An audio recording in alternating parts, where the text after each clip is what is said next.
அனைவருக்கும் வணக்கம். இது டிஎன்பிஎஸ்சி ஆல் நோட்ஸ் அப்படிங்கிற சேனல். நம்ம இந்த வீடியோவில் 11ஆம் வகுப்பு வரலாற்று பாடத்திலிருந்து 25 கேள்வி பதில் பார்த்துக்கிட்டு இருக்கோம். ஏற்கனவே அப்லோட் பண்ணது எல்லாமே 11th ஹிஸ்ட்ரி Q&A அப்படி சொல்லிட்டு ஒரு பிளேலிஸ்ட் இருக்கும். அதில் வந்து ஆட் பண்ணியிருக்கேன். ஒரு 600 கொஸ்டின்ஸில் இது வரைக்கும் ஆட் பண்ணியிருக்கேன். அது மட்டும் இல்லாமல் அதுக்கான லிங்க்கும் வெப்சைட் லிங்க்கும் டிஸ்கிரிப்ஷனில் கொடுக்குறேன், செக் பண்ணி பாருங்கள். இந்த வீடியோவில் 25 கேள்வி பதில் பார்த்துட்டு வந்துடலாம். முழுமையாக பாருங்கள். ஒரு 25 கொஸ்டின்ஸ் படிச்சிட்டோம் அப்படின்னு ஒரு திருப்தி உங்களுக்கு கிடைக்கும். முதல் கேள்வி, கிழக்கிந்திய கம்பெனி படையில் இந்திய வீரர்களுக்கு தலைவராக நியமிக்கப்பட்ட யூசுப் கானின் மற்றொரு பெயர் என்ன? கிழக்கிந்திய கம்பெனி படையில் இந்திய வீரர்களுக்கு தலைவராக நியமிக்கப்பட்டவர் தான் யூசுப் கான். இவரோட இன்னொரு பெயர் வந்து கான் சாஹிப். யூசுப் கானின் ஏற்பெயர் என்ன? யூசுப் கானோட ஏற்பெயர் வந்து மருதநாயகம். யூசுப் கான், கான் சாஹிப், மருதநாயகம் எல்லாமே ஒரே ஆள் தான். அடுத்தது, மருதநாயகம் எந்த மாவட்டத்தை சேர்ந்தவர்? மருதநாயகம் வந்து ராமநாதபுரம் மாவட்டத்தை சேர்ந்தவர். கம்பெனி நிர்வாகத்தின் கட்டுப்பாட்டில் இருந்த மதுரை, திருநெல்வேலி ஆகிய மாவட்டங்களுக்கு எந்த ஆண்டிலிருந்து எந்த ஆண்டு வரை யூசுப் கான் ஆளுநராக பொறுப்பு வகித்தார்? மதுரை, திருநெல்வேலி இந்த மாவட்டங்களுக்கு யூசுப் கான் 1756 1761 வரைக்கும் ஆளுநராக பொறுப்பில் இருந்தார். எந்த ஆண்டு நெற்கட்டும் சேவல், வாசுதேவநல்லூர், பனையூர் ஆகிய இடங்களில் உள்ள முக்கியமான கோட்டைகளை யூசுப் கான் கைப்பற்றினார்?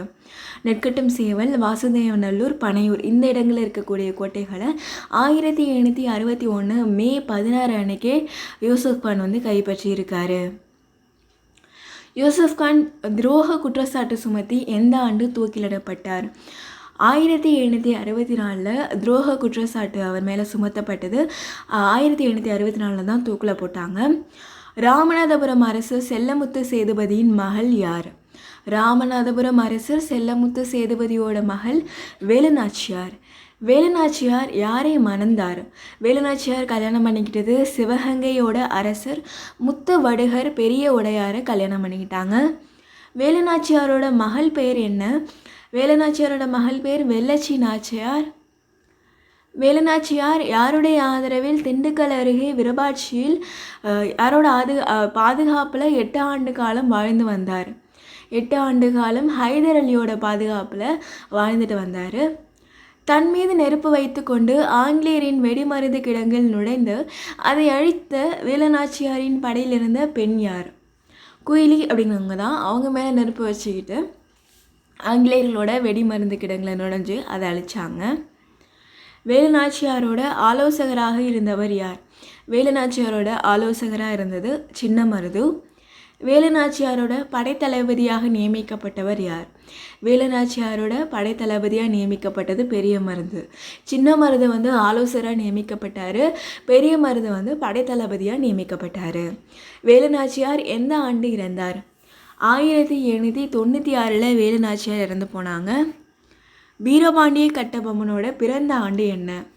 1760 வீரபாண்டிய கட்டபொம்மன் பிறந்தார். விஜயநகரத்தில் அறிமுகமான தங்க நாணயம் எவ்வாறு அழைக்கப்பட்டது? விஜயநகரத்தில் அறிமுகமான தங்க நாணயம் பக்கோடா அப்படின்னு சொல்லிட்டு அழைக்கப்பட்டது. திப்பு சுல்தான் ஆட்சியில் மைசூரில் ஒரு பக்கோடா எத்தனை ரூபாய்க்கு சமமாக கொல்லப்பட்டது? திப்பு சுல்தான் ஆட்சியில் மைசூரில் ஒரு பக்கோடா அப்படிங்கிறது 3 ரூபாய்க்கு சமமாக கொல்லப்பட்டது. பக்கோடா என்பது தமிழில் எவ்வாறு அழைக்கப்பட்டது? தமிழில் வந்து பக்கோடா அப்படிங்கிறது வராகன் அப்படின்னு சொல்லிட்டு அழைக்கப்பட்டது. கட்டபொம்மனோட படை வீரர்களோட வீரத்தை தனது நினைவு குறிப்புகளில் குறிப்பிட்டவர் யார்? கட்டபொம்மனோட படை வீரர்களது வீரத்தை கர்னல் வெல்ஷ் அப்படிங்கிறவர் அவரோட நினைவு குறிப்புகளில் குறிப்பிட்டார். களப்பூர் காட்டில் இருந்த கட்டபொம்மனை பிடித்து ஆங்கிலேயரிடம் ஒப்படைத்தவர் யார்? களப்பூர் காட்டில் இருந்த கட்டபொம்மனை பிடித்து ஆங்கிலேயர்கிட்ட ஒப்படைச்சது புதுக்கோட்டையோட மன்னர் விஜய ரகுநாத தொண்டைமான். கட்டபொம்மனை கைத்தாரில் 1799 அக்டோபர் 16 அன்று பாளையக்காரர்கள் கூடியிருந்த அவையில் விசாரணை செய்தவர் யார்?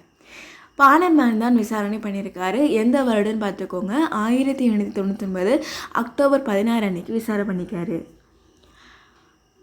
கட்டபொம்மன் அக்டோபர் 16 அன்று எங்கு தூக்கிலிடப்பட்டார்? கட்டபொம்மன் அக்டோபர் 16 அன்றைக்கு கைத்தாறு பழைய கோட்டையில் தூக்கிலிடப்பட்டார்.